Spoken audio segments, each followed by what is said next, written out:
très heureuse de vous retrouver pour cette nouvelle émission. Bonjour chez vous, c'est votre rendez-vous quotidien avec l'actualité politique au plus près de chez vous avec nos partenaires de la presse quotidienne régionale, des télévisions locales et des indés radios. Nous sommes ensemble pendant 1h30. On va commencer avec le sénateur du jour. Ce matin, c'est Loïc Hervé, le sénateur centriste de la Haute-Savoie. Il est avec nous, on va l'entendre dans quelques instants. Dans une demi-heure, l'invité politique Pierre Persson, le délégué général de La République En Marche. Et puis enfin dans le club des municipales, à 3 jours maintenant de ce second tour, nous parlerons de la campagne à Marseille, à Toulouse, avec un sondage très serré. Et puis on parlera également de la campagne à Paris, avec un dernier débat ce soir entre les candidates. Mais avant cela, voici les principales informations de ce jeudi 25 juin. Le nouveau dispositif de chômage partiel entrera en vigueur le 1er juillet et indemnisera les salariés à hauteur de 84% du salaire net, avec un reste à charge pour les entreprises de 15%. Ce sont les premiers arbitrages issus de la concertation entre Emmanuel Macron et les partenaires sociaux pour sauver l'emploi. 6 milliards, c'est le montant de l'enveloppe prévue pour les hausses de salaire de soignants, annonce faite par Olivier Véran alors que les concertations du Ségur de la Santé se poursuivent. Une somme qui sera partagée entre hôpitaux publics, EHPAD, mais aussi une partie pour le secteur privé. Et puis Christophe Castaner est devant les sénateurs cet après-midi. Le ministre de l'Intérieur est auditionné par la mission d'information relative aux moyens d'action et aux méthodes d'intervention de la police et de la gendarmerie.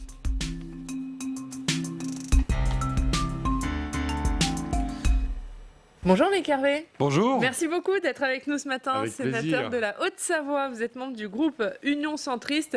On va commencer par des questions d'actualité. Et d'abord cette lettre qui fait polémique, écrite par Emmanuel Macron pour dédouaner son bras droit Alexis Kohler, soupçonné de prise illégale d'intérêt quand il était à Bercy. Une démarche qui ne manque pas de faire réagir la classe politique. Avant de vous entendre, on va regarder ce sujet de Béatrice Finzan. Cette lettre, datée de l'été 2019 et signée par Emmanuel Macron, aurait permis de classer sans suite l'affaire Alexis Kohler, selon les révélations de Mediapart qui se les procuraient. Le quotidien en ligne dénonce une ingérence de l'exécutif dans une procédure judiciaire qui aurait couvert un mensonge d'État. Aussitôt, l'exécutif réagit et joue sur les dates. Le ministre d'alors, Emmanuel Macron, a effectué une note factuelle portant sur l'exercice par Alexis Kohler de ses fonctions au sein du ministère de l'économie. Et c'est donc qualité d'ancien ministre de l'économie et donc supérieur hiérarchique d'Alexis Kohler qui était alors son directeur de cabinet. Ce courrier, je préfère le préciser, a été rédigé sur un document libre, sans en-tête de la présidence de la République, afin d'éviter toute confusion. À l'époque, visé par une enquête pour prise illégale d'intérêt, Alexis Kohler fait l'objet d'un rapport de police accablant. Après la réception de cette lettre par le parquet national financier, un second rapport d'enquête classe l'affaire. Pour la droite, la séparation des pouvoirs n'existe plus. Est-ce qu'il y a encore des compatriotes qui pensent qu'il n'y a pas d'ingérence entre la justice et la sphère du pouvoir ?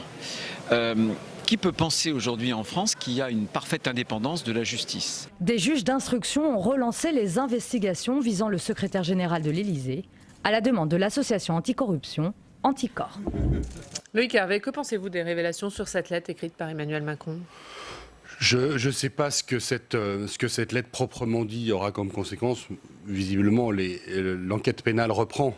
Donc c'est finalement ce qu'il y a de plus important. Moi, je crois à l'indépendance de la justice et je crois surtout à la séparation des pouvoirs. Et on voit bien dans un certain nombre d'affaires que le poids de l'exécutif peut être important dans le déroulement d'une enquête judiciaire. Et vraiment, dans notre pays, dans la période dans laquelle nous sommes et dans laquelle nous entrons, il est indispensable que la justice puisse faire son travail de manière la plus indépendante qui soit. Et elle est encore indépendante. Vous n'avez pas de doute, contrairement à Bruno Retailleau. Non, mais elle doit l'être. Et jamais l'exécutif ne doit peser de tout son poids. D'ailleurs, cette question de l'exécutif, on le voit dans l'ensemble des discussions qu'on peut avoir avec lui, vis-à-vis du Parlement, vis-à-vis des corps intermédiaires, vis-à-vis de la justice, vis-à-vis de l'administration.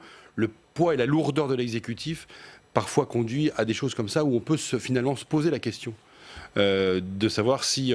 Donc vous aussi, vous avez des doutes sur une totale indépendance de la justice aujourd'hui ? Non, je n'ai pas de doute parce que je pense que les magistrats dans notre pays sont très attachés à cela.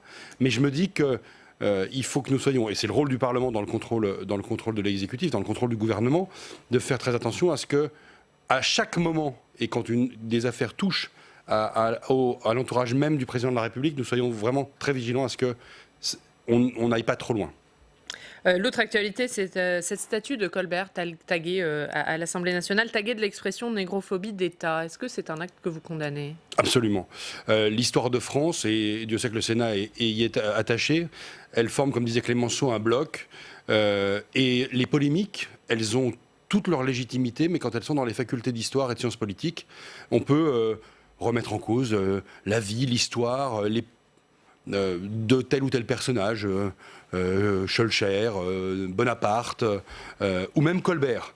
Simplement, Colbert, il est dans l'hémicycle ici au Sénat, au centre des 7 grands légistes de l'Ancien Régime que la monarchie de Juillet avait choisi pour orner l'hémicycle du Sénat avec Saint-Louis et Charlemagne. Je voudrais simplement qu'en France, on ait ce respect de notre histoire.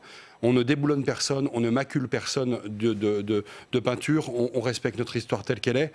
Ça montre quand même le problème de la société française qui arrive même à avoir du mal à aimer sa propre histoire. Donc moi je dénonce avec la plus grande fermeté ce type d'acte. Et je pense que... Vous êtes inquiet quand vous parlez de ce problème de la société française qui a du mal à regarder son histoire. Vous êtes inquiet de ce que ça peut devenir, là où ça peut conduire ? Oui, parce que la nation française ne s'est pas construite là-dessus. Au contraire, elle s'est construite sur des grands combats d'égalité. Elle s'est construite aussi sur des luttes, mais elle ne s'est jamais construite sur la négation d'elle-même. Et cette négation d'elle-même, moi, me fait peur parce que je ne sais pas quelle est l'étape suivante, si vous voulez. Une fois qu'on commence à s'attaquer au symbole même de l'histoire de France, pas seulement de l'histoire de la République, de l'histoire de la France, à ce moment-là, quelle est l'étape d'après ? On va peut-être brûler telle ou telle effigie parce qu'on aura estimé à l'instant T que par rapport à un contexte international d'ailleurs souvent, eh bien, il y aurait une incohérence. Non, franchement, il faut respecter ce que nous sommes. L'histoire de France, elle est faite de Saint-Louis, de Jeanne d'Arc et de Louis XIV. Elle est faite des grandes figures de la République, mais on ne peut pas faire de tri. Et par rapport à une situation internationale, importer cela et s'attaquer à ces symboles-là. L'autre actualité, c'est cette convention citoyenne sur le climat qui a donc remis ses propositions. 150 citoyens qui ont été tirés au sort. Est-ce que pour vous, cette convention, elle est représentative ? Elle l'est parce que ce sont 150 Français, entre guillemets, tirés au sort, qu'en tant que Français, ils ont le droit d'exprimer leur opinion. Ce qui m'intéresse, moi, maintenant, c'est la suite. Ils ont fait un certain nombre de propositions, ils sont 150, ils ont fait 149 propositions. Ces propositions, elles doivent venir devant le Parlement, car la légitimité populaire, elle est confiée aux députés et aux sénateurs pour écrire la loi. Le gouvernement, pour un certain nombre de mesures d'ailleurs, pourra aussi s'inspirer de ces choses-là. Mais je suis très vigilant sur la suite qui pourrait être donnée, notamment si on évoque une éventuelle consultation référendaire. La loi, elle se fait ici au Parlement.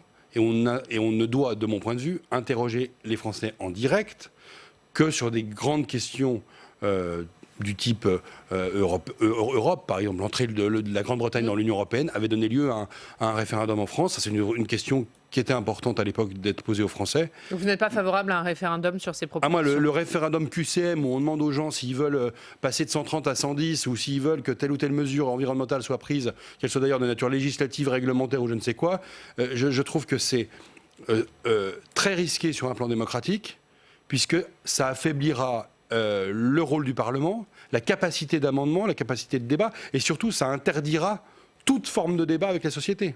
Puisqu'on va limiter le champ de la discussion à un certain nombre de questions, et ces questions seraient, puisque la décision n'est pas prise, seraient posées par le président de la République aux Français en direct. Encore une fois, ce tête-à-tête avec les Français, il n'est pas si gaulien que ça. Pour moi, il détourne l'esprit même des institutions.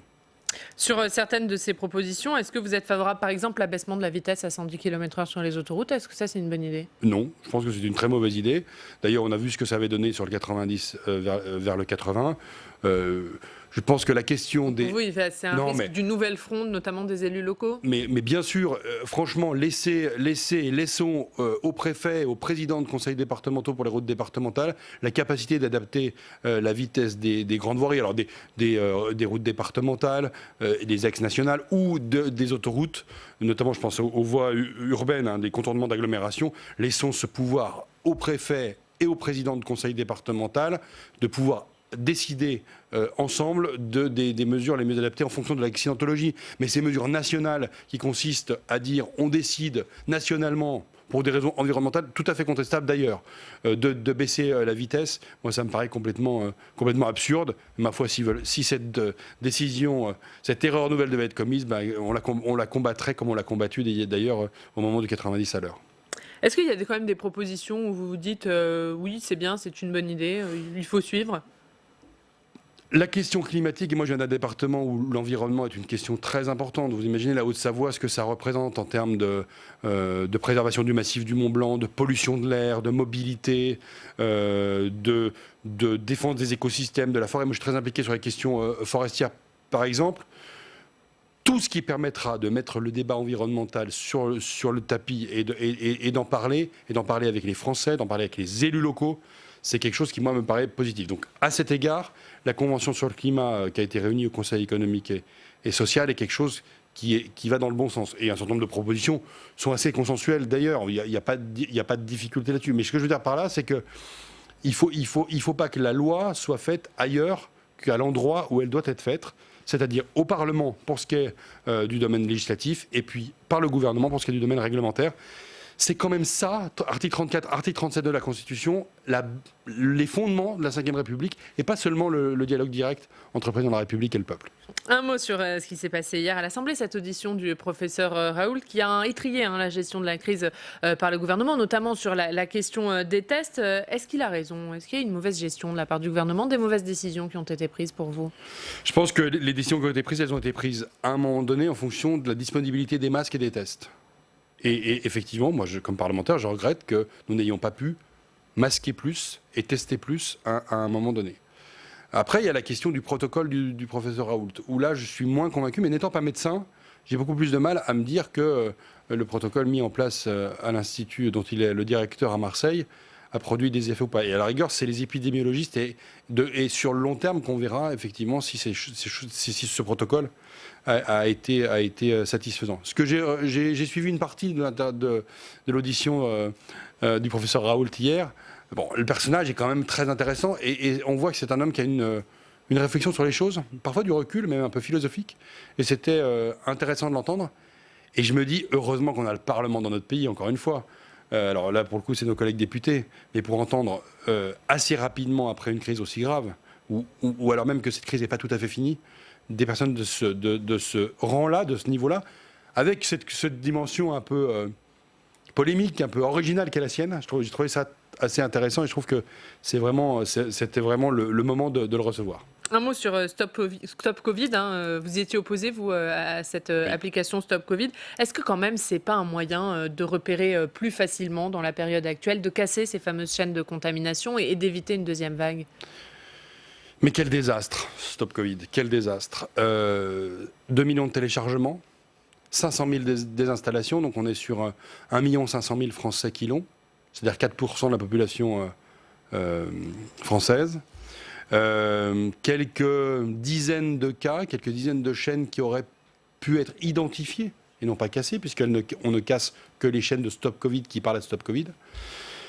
Cette application était une mauvaise idée à un mauvais moment, elle se révèle un échec, elle a été arrêtée dans beaucoup de pays, on a essayé de tirer la sonnette d'alarme. Vous savez, la CNIL a rendu 2 avis favorables, mais avec un certain nombre d'observations, et au Parlement, on a été un certain nombre de parlementaires à exprimer notre désaccord sur cette application et sa temporalité. Je pense que le danger, c'est que maintenant elle existe, et que pour d'autres fins demain, on puisse l'utiliser et faire de la remontée de données personnelles. Depuis... Ça veut dire que vous craignez les dérives Mais évidemment, évidemment. Je sais que les GAFA se sont engouffrés dans la brèche, puisque Google et Apple ont développé eux-mêmes des applications du même type, donc pour l'avenir. Et je ne parle pas que d'épidémiologie, je ne parle pas que d'un coronavirus dans 10 ans. Je parle de mouvements sociaux, je parle de liberté d'expression, je parle de lutte contre le terrorisme, où on pourrait, un gouvernement, peut-être moins démocratique que celui que nous avons aujourd'hui, un gouvernement pourrait être tout à fait mal inspiré et utiliser ce type de technologie. C'est comme la dynamite et le nucléaire. Une fois que vous avez le dispositif, vous pouvez faire le meilleur et le pire avec la même technologie. C'est pour ça que je pense que c'était une très mauvaise idée et que la France ne s'est pas honorée d'avoir eu recours à cette application. Allez, l'autre actualité au Sénat, c'était hier l'audition d'Elisabeth Borne par la commission d'enquête sur les concessions autoroutières. On va en parler avec Steve Jourdain.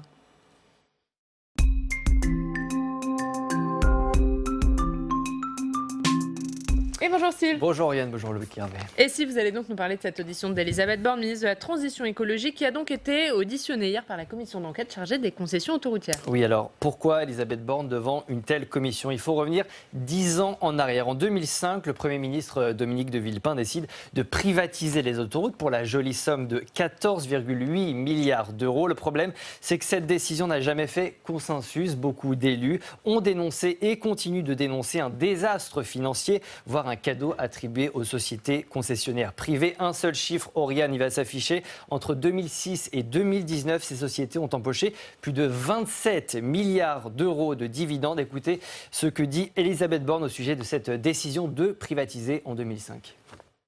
Cette décision a conduit, par construction, à priver l'État des dividendes qui étaient jusque-là affectés aux investissements dans les infrastructures de transport. Je pense qu'on peut s'étonner que cette évolution n'ait pas été précédée d'une révision des contrats.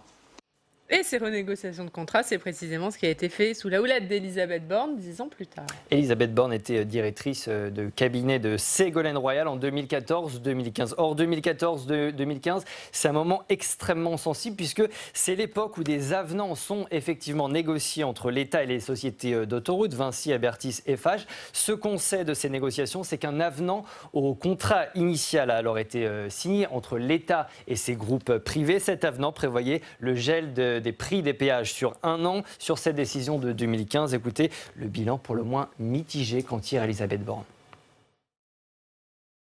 Quand on prend des décisions de gel comme elles ont été prises à l'époque, ça a un effet boomerang et in fine, l'usager l'a repayé par des augmentations qui sont maintenant incluses sur, je pense que la DGITM vous le dira mieux que moi, mais sur plusieurs années, à la fin, l'usager, clairement, n'est pas gagnant.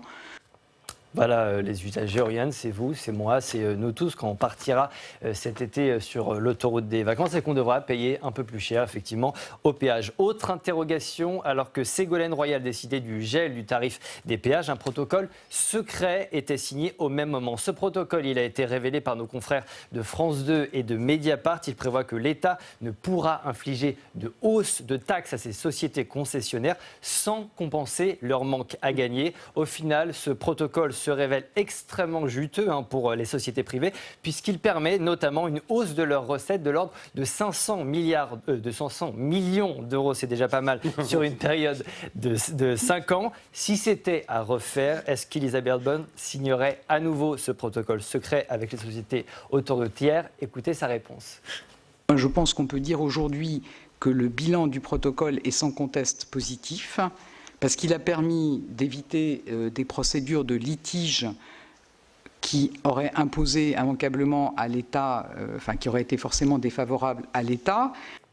Voilà une audition tendue, mais une audition importante, alors que la privatisation du groupe ADP, Aéroports de Paris, a été suspendue, mais pas abandonnée par le gouvernement Philippe. Merci beaucoup, Steve. À tout à l'heure. C'était une erreur, cette privatisation des autoroutes, Loïc Hervé? Moi, je fais partie d'une famille politique au centre qui a toujours condamné cette décision de Dominique de Villepin, historiquement, de vendre les bijoux de famille.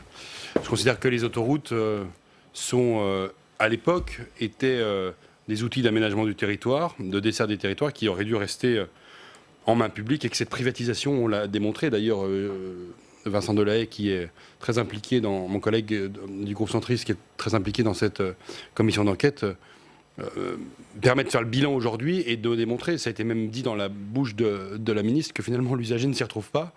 Moi, ce qui m'importe, c'est que l'usager s'y retrouve, évidemment, mais que les territoires s'y retrouvent. Et ces infrastructures autoroutières, elles doivent être quand même, à un moment donné, entre la main de l'État et ou des collectivités territoriales, ce qui permet à ce moment-là d'avoir un aménagement du territoire cohérent et une pratique tarifaire. Est-ce qu'on peut encore revenir sur cette privatisation ou c'est trop tard maintenant ?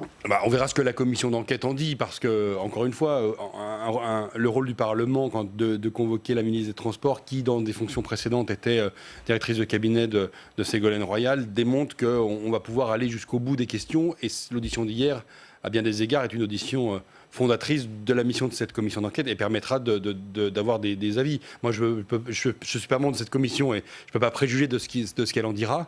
Mais pour l'avenir, y compris pour les sujets ADP qui viennent d'être évoqués, il faut vraiment qu'on ait un retour en arrière sur le principe, et si on décidait de privatiser, une forme de verrouillage du contrat qui permette d'apporter toutes les garanties. L'État ne peut pas tout faire. L'État ne peut pas non plus être capable de gérer des infrastructures de transport aussi complexes, je pense notamment à un aéroport, que ça. Donc je ne suis pas totalement opposé à la privatisation de ce type d'infrastructure. Par contre, il faut vraiment avoir une capacité à tout mettre sur la table. D'ailleurs, quand on entend parler de protocole secret, moi, dans une république, ça me fait un peu peur. L'autre actualité au Sénat, c'est Gérard Larcher qui va présenter la semaine prochaine les propositions du Sénat sur la décentralisation. Qu'est-ce que vous en attendez ? Quelles doivent-elles être ces propositions ? Je pense que nous devons tirer toutes les conséquences de la crise de la Covid-19 dans la manière dont les territoires dans notre pays ont été amenés à répondre à l'urgence sanitaire. Et je pense qu'il y a nécessité d'une nouvelle phase, d'un nouvel acte de décentralisation. C'est tout le sens des travaux menés par le président du Sénat avec les différents présidents de groupe et personnes qui sont impliquées sur ces questions de collectivité territoriale. Je crois que le pays, il a besoin d'un pacte girondin, c'est-à-dire d'une capacité à donner au territoire à la fois des compétences, des finances et d'assumer des responsabilités vis-à-vis de nos compatriotes. L'État obèse, l'État centralisé, l'État parisien qui décide tout seul, a démontré dans un certain nombre de mesures, c'est-à-dire hors du régalien, a démontré parfois sa faiblesse. Quand vous pensez qu'il faut 1 mois et demi pour autoriser des pharmaciens à vendre des masques en tissu, il faut se dire qu'il y a quand même un vrai problème. Quand vous pensez que l'arrêté sur la TVA des matériels de protection, sur blouse, masques, etc., n'est pas encore pris. Vraiment, il faut qu'on ait une capacité dans notre pays à donner une liberté au territoire beaucoup plus importante. Ce n'est pas un décentralisateur, un girondin comme moi qui vous dira le contraire. Donc vraiment, on attend les propositions du président Larcher et du groupe qui l'accompagne avec impatience pour permettre d'alimenter le débat et de voir ce texte 3D qui devrait arriver devant le Parlement et de permettre ce débat. Allez, on va aller du côté de votre région, on va aller à Annecy, retrouver nos partenaires du Dauphiné libéré. Bonjour Julien Estrangin. Bonjour. Merci beaucoup d'être avec nous ce matin, directeur des éditions de la Savoie, de la Haute-Savoie et de l'Ain au Dauphiné libéré. On va commencer par votre une, Julien, une consacrée à Banksy et l'histoire incroyable du vol de la porte du Bataclan. Oui, c'est une histoire effectivement incroyable. Vous vous souvenez de cette histoire, cette porte du Bataclan qui avait été peinte par l'artiste et puis qui avait été volée. L'œuvre a été retrouvée en Italie voici une quinzaine de jours. Alors c'est une histoire qui est en soi assez incroyable pour faire la une, mais elle nous intéresse d'autant plus, et c'est ce qu'on raconte dans nos éditions, qu'un certain nombre de suspects dans cette affaire ont été interpellés en Isère et en Haute-Savoie. Donc évidemment, ça devient une histoire à résonance locale que nous développons largement dans l'édition de Savoie, de Haute-Savoie, mais aussi d'Isère ce matin. C'est à lire dans vos journaux. Autre article à lire, il concerne les archives départementales et cette opération qui a été lancée par les archives départementales. Oui, ce sont des collégiens alors on est en Haute-Savoie là, ce sont des collégiens qui ont été reçus aux archives départementales parce qu'ils ont travaillé sur le confinement et ils sont allés déposer un certain nombre d'éléments aux archives départementales, ça se trouve à Annecy hier. Donc c'est une sorte de mise en abîme puisque pendant le confinement, ils ont travaillé sur le confinement et ils sont allés déposer ce qui sera peut-être la mémoire de cette période si particulière dans les années, les mois qui viennent. Et les collégiens ont donc été reçus et ont travaillé sur cette période qui restera évidemment dans leur histoire personnelle comme dans l'histoire de tout le pays pour les années à venir. Et puis on va parler d'un téléphérique à La Réunion, mais qui a un rapport avec votre région. Tout à fait, c'est l'entreprise savoyarde MND, qui est une entreprise spécialisée dans l'équipement de la montagne, la construction de remontées mécaniques, qui a été retenue pour construire un téléphérique urbain à la Réunion. Les téléphériques urbains, il n'y en a pas encore beaucoup. Donc quand il y en a qui sont en chantier, ou en tout cas en projet, celui-là est pour 2023, c'est un événement assez exceptionnel, d'autant plus quand c'est une entreprise qui fait partie du tissu local qui est retenu pour le construire. Et justement, à ce sujet, vous avez une question à poser au sénateur. Mais oui, évidemment, parce que je le disais, il y en a finalement assez peu, monsieur le sénateur, de téléphériques urbains. Pourtant, on a le savoir-faire en France. On sait aussi que c'est un moyen de lutter contre le réchauffement climatique. Alors, ma question est la suivante. Pourquoi aussi peu? Est-ce que c'est la loi qui est mal faite? Et dans ce cas-là, est-ce qu'il faut la changer? Ou est-ce que c'est une question de volonté politique si on voit finalement si peu de téléphériques ou de remontées mécaniques urbaines dans notre pays, alors que certaines autres contrées, je pense l'Amérique du Sud, s'y sont mises de manière extrêmement volontariste. Loïc Hervé. Oui, bonjour Julien.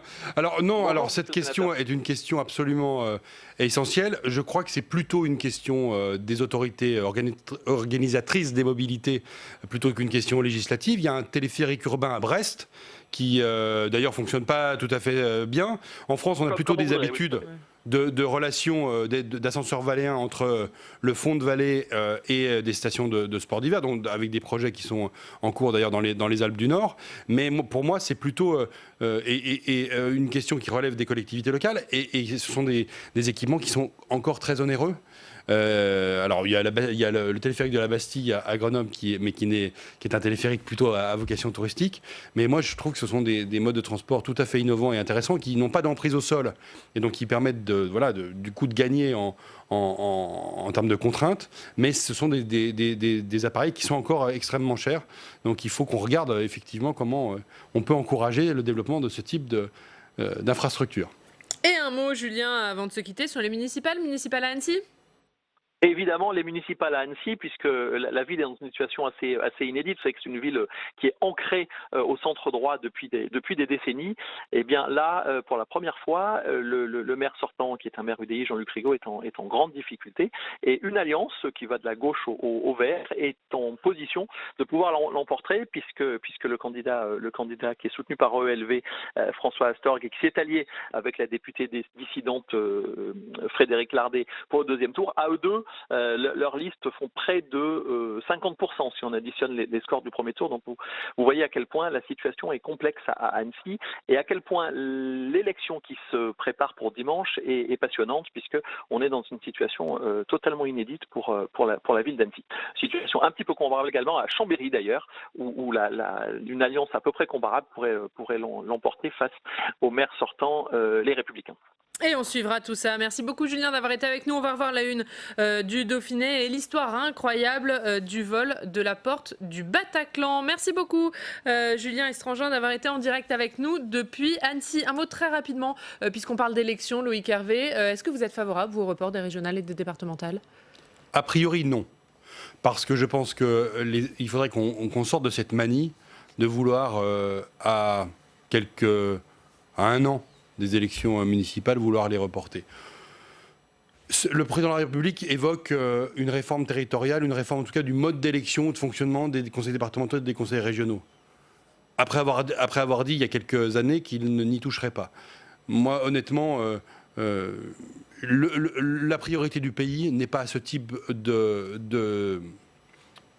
décision. Pour moi, c'est un acte fort de décentralisation qu'il faut, mais pas toucher au mode électoral. On aura le temps de le faire. D'ailleurs, rappelez-vous l'affaire du conseil territorial, la chose avait avorté. C'est pour revenir à ça, franchement.